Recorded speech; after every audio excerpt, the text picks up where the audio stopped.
So guys good morning થઈ ગઈ છે.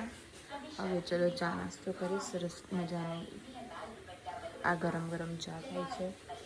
પછી આ કંઈક ખમણ લાવ્યા છે ને રોન પપ્પા, તો ખમણ ખાવાના છે જે બ્રેકફાસ્ટમાં. એના ચા ઉભરાઈ ગઈ. અરે રે થોડું ઢીલું કરી દે. કેટલી મસ્ત ચા છે ને.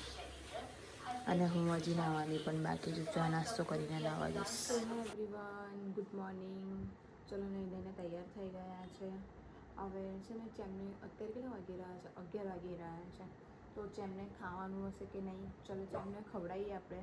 પછી દેન આફ્ટર જે આજે આખા દિવસની જે એક્ટિવિટી હશે આજે હું તમને આખા મારા પૂરા વ્લોગમાં હું તમને બતાવીશ.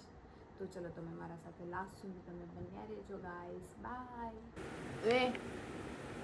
ગાઈઝ મારા ત્યાં આગળ છે ને આ લાઈક મારા પાસે ડોગ પણ છે, તો મેં ડોગ્સ એન્ડ બિલાડીને એટલે બધા બહારના કૂતરાઓને બધાનું ખવડાવું છું. ત્યાં એક બિલાડી છે, તેને ખાવા માટે ખાવાનું નથી આવતું, તો અહીંયા જ બેસી રહી છે. જો એને હું બોલાવીશ ને તો બિલી લે, જો કેવું કરીને જોઈ રહી ને, જો મને લે બિલો બિલી લે,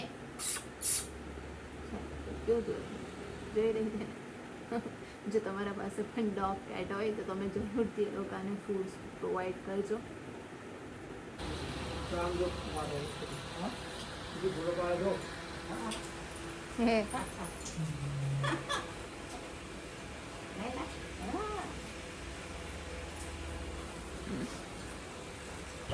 પછી મમ્મીને લઈને અહીંયા આગળ શાકભાજી લેવા માટે આવી હતી.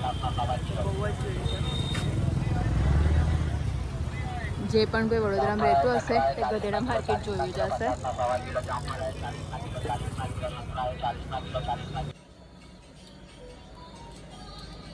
જો ગાઈસ ચેમ છે ને ખાય છે, અને આ બટાકા માટે છે ને એ રીસાઈ ગયો હતો, તો હમણાં એને બટાકો મળ્યો ને તો એ કેટલો ખુશ લાગે. તમે જોવો એટલો ખુશ લાગે, ખાય છે. જો ચેમ બોલાય તો બધાને હાય કને હાય, મેં બટાકો ખાવું જોઈએ ને, બોલ તો. જો એને એટલો બધો બટાકો ભાવે છે ને કે આપું છું ને તો ખાયા જ છે. જો ગાઈસ જો આ મારો ચેમ છે ને અત્યારે ખાઈને બેઠો છે.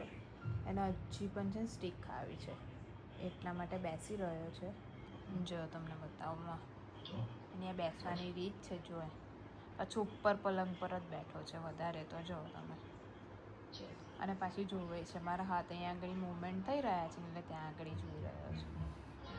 જો હજુ ઝૂમ કરીને બતાવું છું. આમ ફરી શરમાઈ